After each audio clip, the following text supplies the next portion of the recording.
America में ऐसी आग लगी है जो दुनिया ने न पहले कभी देखी और न सुनी। भीषण आग की लपटों ने कमला हैरिस का घर भी खाक कर दिया है। हॉलीवुड यानी अमेरिकी फिल्मों के बड़े बड़े सितारे कांप उठे। उनका घर जल रहा है और वो जान बचाकर भाग रहे हैं। आग बुझाने के लिए सैकड़ों हेलीकॉप्टर और हवाई जहाज लगाए गए हैं, लेकिन आग इतनी भयंकर है कि बुझने का नाम नहीं ले रही। बर्फीले तूफान के बाद आई इस मुसीबत से अमेरिका के एक हिस्से में इमरजेंसी का ऐलान करना पड़ा और बाइडेन को अपना विदेशी दौरा तक रद्द करना पड़ा। रही आपको बताऊं आग लगी कहां है अमेरिका में, जिसके बाद बाइडेन ने अपने कई दौरे रद्द कर दिए हैं और कई सेलिब्रिटीज अपना घर छोड़कर जा चुके हैं। यह तस्वीर आप देख रहे हैं अमेरिका नक्शा अमेरिका में जो कैलिफोर्निया में आग लगी हुई है। आग लगने के बाद स्थिति क्या है, हालात क्या है, कितने इलाके में आग लगी है और कितने लोग इसकी चपेट में आ गए हैं, यह आपको बताता हूं। देखिए जरा हालात क्या है। अमेरिका में इतिहास की सबसे भीषण आग लग गई है। 3 दिन में आग 28,000 एकड़ में फैल गई है, यानी करीब 500 किलोमीटर का इलाका जल रहा है। भीषण आग से 42,000 करोड़ के नुकसान की खबर है। मालदीव के जीडीपी से 8 गुना ज्यादा नुकसान हुआ है।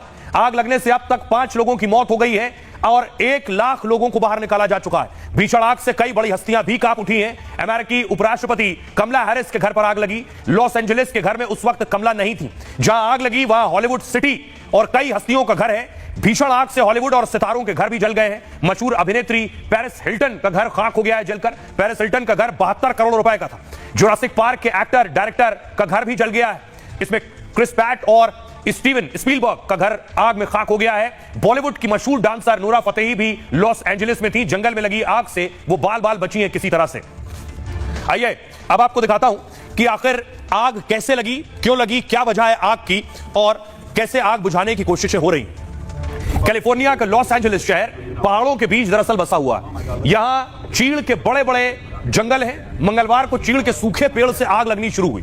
हवा बहुत तेज चल रही थी जिससे आग तेजी से फैलने लगी। कुछ घंटे में आग ने लॉस एंजलिस के बड़े इलाके को चपेट में ले लिया। दावा यह है कि हवा करीब 160 किलोमीटर प्रति घंटे की रफ्तार से चल रही थी, जिससे दक्षिण कैलिफोर्निया में सबसे ज्यादा नुकसान हुआ।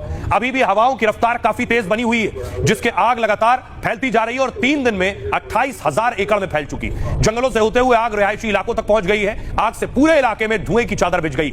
आग से उठता धुआं अंतरिक्ष से भी नजर आ रहा है और कैलिफोर्निया में 50 सालों में 78 से ज्यादा बार आग लग चुकी है। कैलिफोर्निया में कई सालों से सूखे के हालात हैं और इलाके में नमी की काफी कमी। ये राज्य अमेरिका के दूसरे इलाकों की तुलना में काफी गर्म है। यहां गर्मी के मौसम में अक्सर जंगलों में आग लग जाती है। यह सिलसिला बारिश के मौसम तक जारी रहता है। बीते कुछ सालों से हर मौसम में आग लगने की घटनाएं बढ़ी हैं। कैलिफोर्निया में जंगलों के पास रिहायशी इलाके बढ़ गए हैं और ऐसे में आग लगने पर ज्यादा नुकसान होता है। आग के चलते कैलिफोर्निया की हवा जहरीली हो गई है। यहां AQI 350 के पार है, दिल्ली से फिर भी कम है। आइए अब आपको सुनवाता हूं, सुनिए जरा क्या कुछ कह रहे हैं डोनाल्ड ट्रंप। ये बाइडेन प्रशासन की नाकामी है। सरकार के पास जरूरी पानी तक नहीं है। आग बुझाने के लिए भी पानी नहीं है। कैलिफोर्निया में जो भी हो रहा है वो एक त्रासदी है। मैं उस इलाके को अच्छे से जानता हूँ। वहाँ के गवर्नर ने अच्छा काम नहीं किया है। हमें कैलिफोर्निया को फिर से बनाना होगा।